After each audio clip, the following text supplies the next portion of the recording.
one of the, if not the biggest and most memorable and influential video games of my childhood, and the childhood or adulthood of those who played it when it released. LEGO Star Wars: The Complete Saga.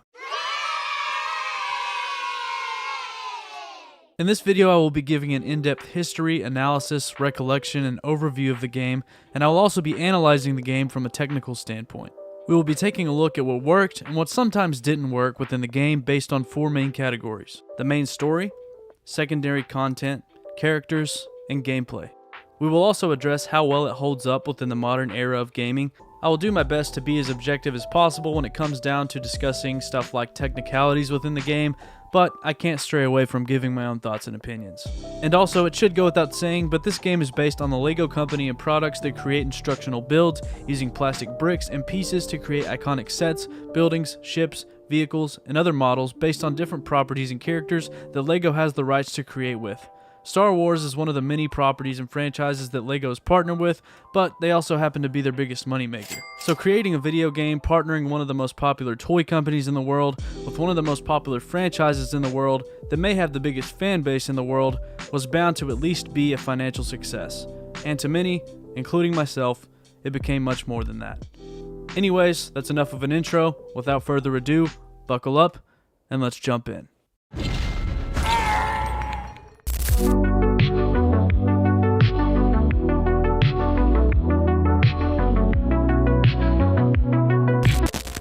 So let's start with a bit of history and backstory to the game. So LEGO Star Wars: The Complete Saga, developed by Traveller's Tales, is the 2007 release of the 2 combined games that came before it. LEGO Star Wars: The Video Game, released in 2005, based around the Star Wars prequels that were being released at the time, and LEGO Star Wars 2, released in 2006, based on the original Star Wars trilogy. Let's take a look at what exact changes were made from the original 2 games and what additions were given to the Complete Saga that made it stand out and gave it that sense of newness felt when playing the game. There were actually 2 additional levels introduced to the Complete Saga that were not in the original LEGO Star Wars game. Anakin's Flight is a level that centers around a young Anakin Skywalker from the Phantom Menace as he pursues to destroy the droid control station over Naboo. This is one of the unlockable bonus levels in the Complete Saga that was not featured in the original game. The second level that was added to the Complete Saga, Bounty Hunter Pursuit, was an actual main story chapter that was cut from the original LEGO Star Wars game during its development, which made Attack of the Clones in the original game be the only episode to only have 5 story chapters as opposed to the 6 that belong with all the other episodes in the game. Bounty Hunter Pursuit made its way into the Complete Saga as one of the main story chapters for Attack of the Clones. In addition to these 2 levels being added, there were also 2 levels that got redesigns, Mos Espa Pod Race and Gunship Cavalry. You will notice in particular the difficulty difference in the original Pod Race level opposed to the redesign in the Complete Saga. This may just be me and I couldn't find this confirmed anywhere, but the original level was at times frustrating to play and has a noticeable difference in difficulty compared to the other levels in the game. I believe this was a great redesign choice as it brought more consistency to the game, but on the record it seems the only difference is that the entire pod race is one long track now, opposed to the original being segmented sections of the track. While the Gunship Cavalry redesign focused on giving a more open world environment to the players, which again added consistency due to the other flyable levels in the game being in the same format. Although these 2 levels faced redesigns, the original versions of the levels are still available in the Complete Saga as bonus unlockable levels in the game. In addition to the new redesigned levels, there were also 10 bounty hunter missions added to the game that offer new challenges of hunting down characters from the different areas in the saga as bounty hunters. There was also a new 2-player battle mode titled Arcade Mode that was added to the game, as well as new mini-kit vehicle bonus levels, the red power bricks, and abilities in the game like riding vehicles, wearing helmets, and gaining access to bounty hunter and stormtrooper areas were also added to the prequel trilogy levels. Another fun fact is that John Williams' composition and music for Revenge of the Sith was not yet released during the development of the original LEGO Star Wars game, so they had to use music from other episodes in the saga on the Revenge of the Sith levels in the game. For example, in the original LEGO Star Wars game, when Obi-Wan arrives on Utapau to confront General Grievous, the track The Battle of Endor is actually playing instead of the song that was used in the Revenge of the Sith film. While this was corrected, and the Revenge of the Sith compositions were added to the Complete Saga versions of these levels. Graphic and resolution improvements as well as online co-op were added to the upgraded versions of the game for the next-gen consoles at the time, the Xbox 360 and the PlayStation 3, unlike the Nintendo Wii that received neither of these upgrades. So these are some of the notable differences, as well as some of the history behind the LEGO Star Wars games and how the first two culminate into the complete saga. LEGO Star Wars The Complete Saga did a great job at combining the main elements of these two games, while also managing to add enough new content and merge them together in a way that meshed well and felt refreshing when playing through all 6 episodes of the saga again. As mentioned before, the game is based around the events of the original 6 Star Wars films, starting with The Phantom Menace and ending with Return of the Jedi. The game includes 6 chapters for each film, creating 36 total main story chapters to play through.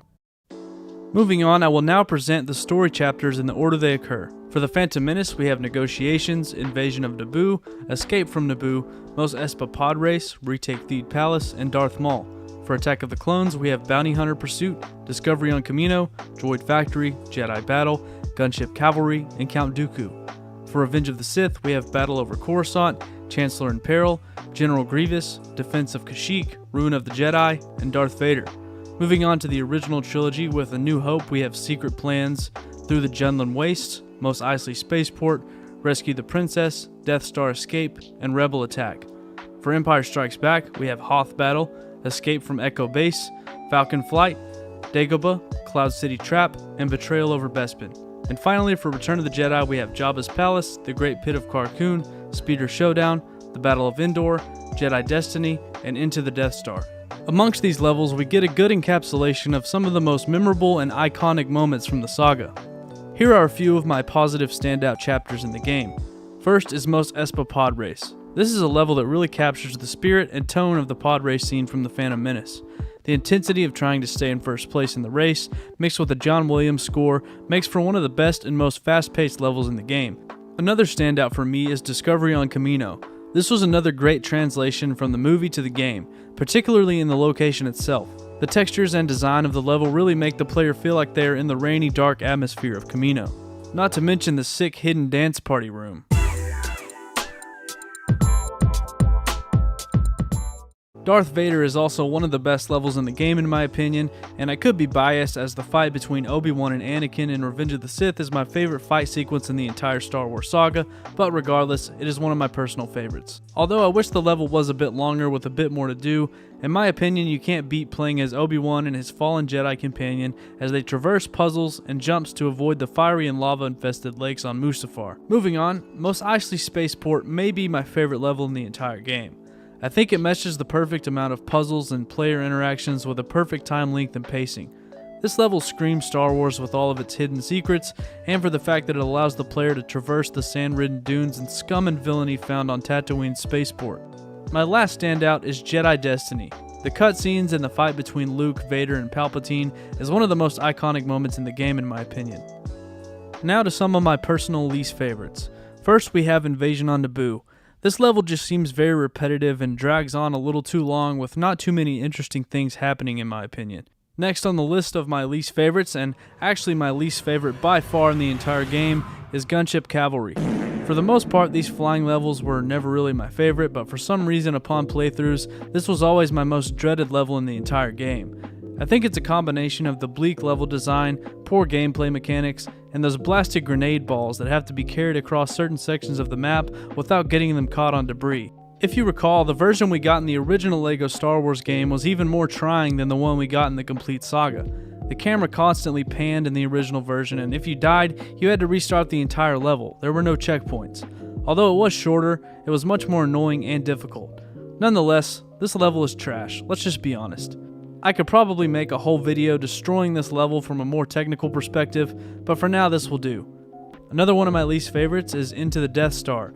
Again, these flying levels aren't really my favorite, although I do think for the time period the games came out, they did as best as they could with the technology and resources they had. So that is a breakdown of the main story in the complete saga, along with some of my personal favorites and least favorite aspects of the levels within it. Now we will move on to some of the secondary content in the game, like unlockables, true Jedi, puzzles, mini-kits, red bricks, and other extra content found in the progression of the game that will lead the player to gaining the sought-after 100% completion in the game. One thing to note in particular is the main player hub set in Mos Eisley Cantina. It holds up to be one of the most iconic and memorable aspects of the game, with more playable characters appearing in the hub as you unlock them, to the character customizing back to tanks, to the secret unlockable doors, to the broken out bar fights. It is also a big improvement from the original player hubs in the first two games as well, with the first LEGO Star Wars hub being set in Dex's Diner, and the second being set in a smaller version of the Mos Eisley Cantina. Regardless, loading into the player hub is always a fun and nostalgic time. Everything I'm about to mention in regard to the secondary content in the game is required in achieving the sought after 100% completion in the game as mentioned previously.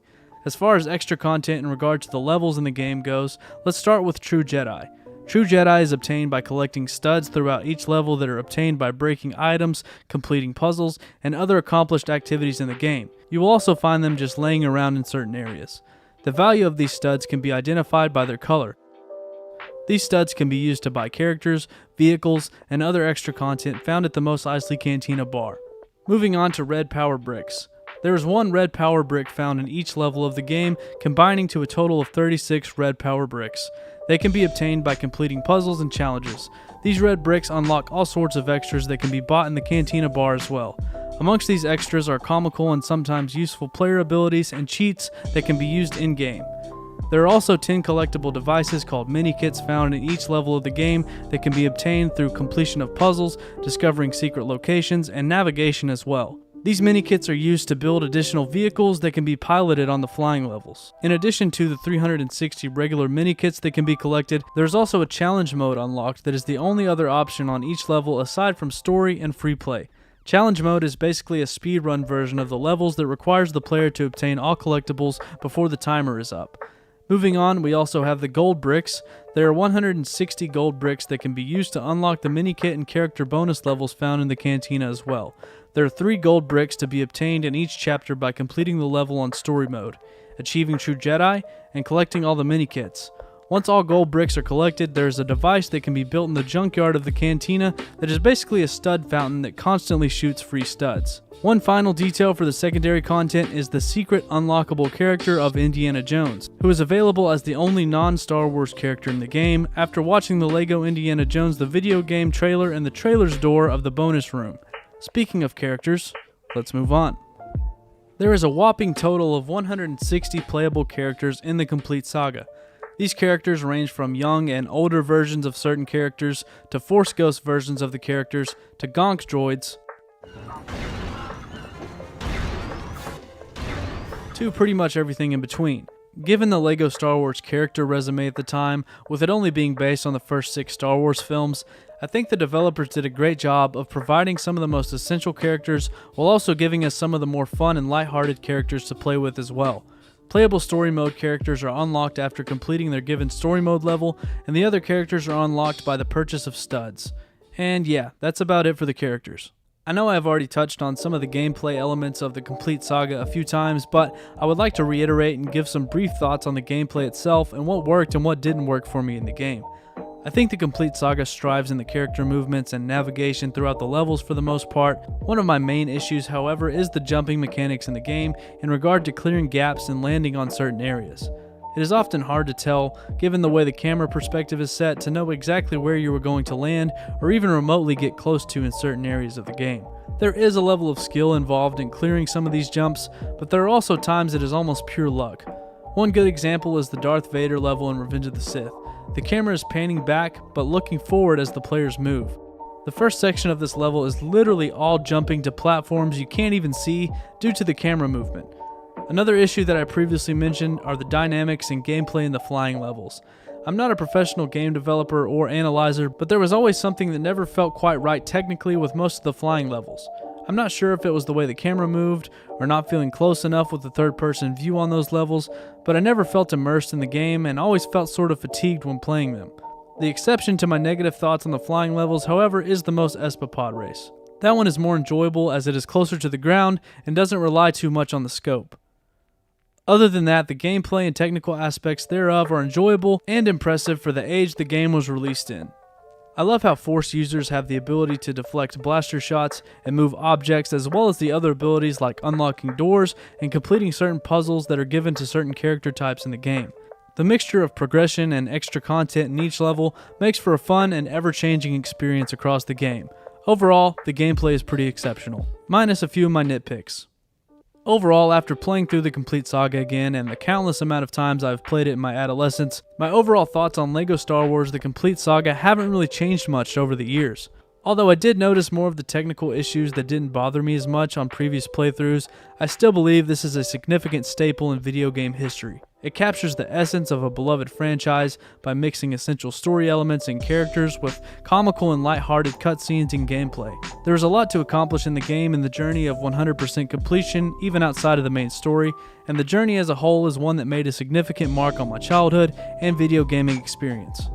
Nostalgia aside, the game holds up even in the current video game era in my opinion, despite the obvious graphical differences. I believe LEGO Star Wars The Complete Saga captured a magical feeling that none of the other LEGO games have captured, even the more modern ones.